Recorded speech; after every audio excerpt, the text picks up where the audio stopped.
सिवैया खिलाना चाहते हो तो आपको गुजिया भी खानी पड़ेगी, या गुजिया खाओ हम ये सिवैया। ये संभल के सर्किल ऑफिसर अनुज चौधरी जो एक बार फिर अपने बयान को लेकर चर्चा में आ गए हैं।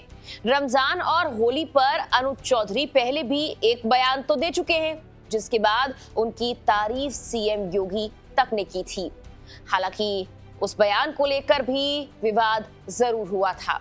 आखिर कौन है अनुज चौधरी, उन्हें क्यों गदा वाले सीओ के नाम से भी लोग बुलाते हैं, संभल हिंसा से कैसे अनुज चौधरी विवादों में आए हैं, समाजवादी पार्टी से सीओ अनुज की तनातनी की वजह माना जाने वाला आजम खान और अनुज चौधरी की बहस का वो कौन सा किस्सा है जो आपको जानना चाहिए। बताएंगे सब कुछ आपको इस वीडियो में। नमस्कार, मेरा नाम है मेघना सचदेवा और आप मुझे देख रहे हैं लोकमत हिंदी पर। सबसे पहले जरा अनुज चौधरी का पूरा और लेटेस्ट बयान सुनिए। मैं उस चीज को दोबारा नहीं दोहराना चाहूंगा अगर भाई मैंने क्या कहा था, पर किसी भी एक आदमी ने यदि मेरा वक्तव्य इतना गलत था तो वो उसे हाई कोर्ट में, सुप्रीम कोर्ट में क्यों चैलेंज नहीं किया, मुझे सजा करवाते।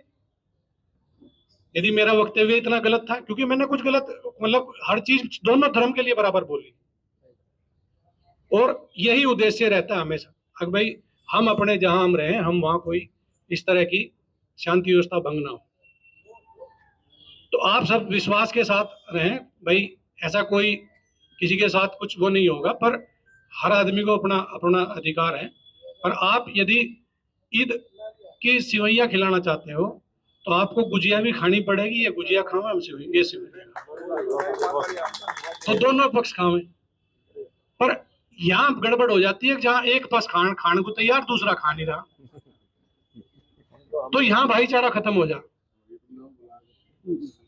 हम स्पष्ट मतलब बोल रहे हैं या कुछ भी कर रहे, तो ये चीज नहीं है। हम नेतागिरी नहीं कर रहे ना, हमें नेतागिरी का हमारा कोई इरादा है, हम नेतागिरी करेंगे। अब इस बयान में अनुज चौधरी जिस वक्तव्य के विवाद पर सफाई दे रहे हैं वो भी आपको हम सुनवाते हैं, जो उन्होंने होली से पहले कहा था। मेरा सीधा साफ ये है, होली का दिन है, जुम्मा साल में 52 बार आता है, होली साल में एक बार आती है। तो मुस्लिम समुदाय के लोगों को यदि किसी को लगता है भाई आपको होली के रंग से आपका धर्म भ्रष्ट हो जाएगा या जो भी है, तो वो उस दिन ना निकले, घर से ना निकले। और यदि निकले तो उसका इतना बड़ा दिल होना चाहिए, वो दिल होना चाहिए कि भाई सब एक जैसे हैं, रंग तो रंग है। जिस तरह पूरे साल इंतजार करता है मुस्लिम पक्ष ईद का, इसी तरह से होली का भी इंतजार हिंदू पक्ष करता है। होली रंग डाल के, मिठाई खिला के, बुरा न मानो होली, इस तरह से मनाई जाती है। और ईद में भी लोग सिवैया बनाते हैं, गले मिलते हैं, एक दूसरे के यहाँ जाते हैं, आते हैं, तो सेम उसी तरह का त्यौहार है। तो आप दोनों पक्षों के लिए, हिंदू और मुस्लिम, आप एक दूसरे का सम्मान करें, और अनावश्यक किसी पे यदि कोई निकल रहा है उस पर रंग ना डालें। ये हिंदू पक्ष के लिए भी हमने भाई, यदि कोई उससे बच रहा है तो उस पर भी रंग ना आप डालें।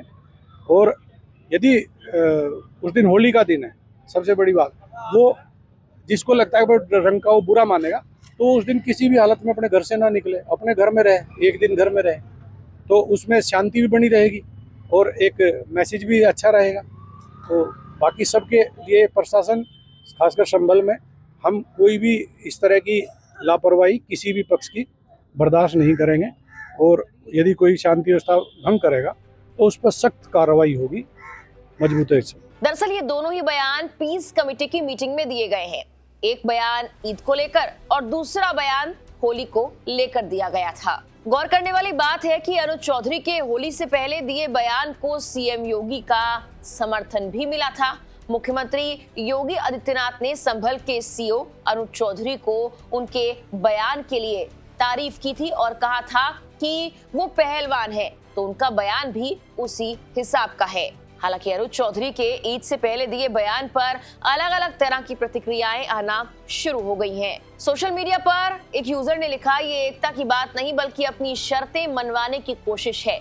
क्या वो ये कहना चाहते हैं कि मुस्लिम अपनी पहचान छोड़ दें? जबकि एक और यूजर ने समर्थन किया और लिखा, चौधरी साहब ने सही कहा, अगर हम सब एक दूसरे के त्योहारों में शामिल होंगे तो समाज में प्यार और भाईचारा बढ़ेगा। खैर, अनुज चौधरी संभल हिंसा के बाद से ही लगातार सुर्खियों में रहे हैं। बता दें कि जामा मस्जिद केस की सुनवाई के दौरान 24 नवंबर 2024 को संभल में हिंसा हुई थी। इसके बाद से प्रशासन वहां पर हर त्योहार को लेकर अलर्ट मोड पर है। और इसी के चलते पीस कमेटी की मीटिंग की गई थी। ये वही हिंसा है जब सीओ अनुज चौधरी का बयान भी काफी वायरल हुआ था। संभल में उस वक्त भड़की हिंसा में जब पुलिस की भूमिका पर भी सवाल उठे थे, तब सीओ अनुज ने दो टूक कहा था कि पुलिस को भी आत्मरक्षा का अधिकार है।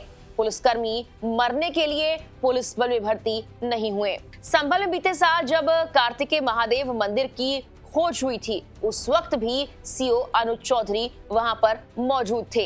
इसके बाद साल 2025 की 2 जनवरी को संभल में एक धार्मिक यात्रा निकाली जा रही थी, जिसमें सीओ अनुज चौधरी गदा लिए सबसे आगे चल रहे थे। जिसके बाद उन पर जांच बैठाई गई थी, तभी उन्हें गदा वाला सीओ भी कहा जाने लगा। जब उन पर जांच बैठाई गई तो अनुज चौधरी ने भी इसका जवाब दिया।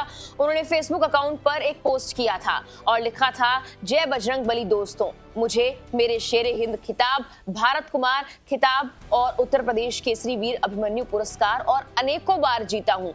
अनेकों बार देश के कोने कोने में दंगलों में मुझे बजरंग बली महाराज जी की गदा से सम्मानित किया गया है।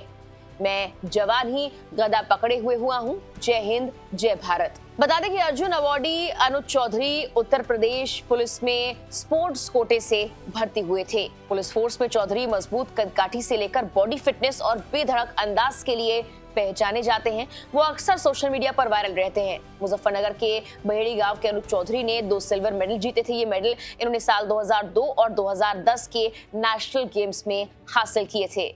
इसके अलावा एशियाई चैंपियनशिप में 2 कांस्य पदक भी उन्होंने अपने नाम किए थे। जब चौधरी की तैनाती रामपुर में थी तो समाजवादी पार्टी के नेता आजम खान से भी उनकी काफी बहस हुई थी। सपा प्रतिनिधिमंडल के साथ मुरादाबाद कमिश्नर से मिलने के लिए आजम खान निकले थे कि तभी सीओ सिटी रहते अनुज चौधरी ने साफ कह दिया था कि सिर्फ 27 लोग ही वहां पर जाएंगे। इतना सुनना था कि अनुज चौधरी से आजम खान ने भी कह दिया कि समाजवादियों ने ही पहलवानों को पहचाना था। आजम खान ने यह भी कह दिया था कि अखिलेश का एहसान याद है। बस इतना सुनना था कि अनुज चौधरी ने जवाब देते हुए कहा कि एहसान कैसा, अर्जुन अवार्ड मिला है। अर्जुन अवार्ड किसी के एहसान से नहीं मिलता। अनुज चौधरी और आजम खान की इस तीखी बहस का वीडियो भी काफी वायरल हुआ था। फिलहाल के लिए इस वीडियो में इतना ही।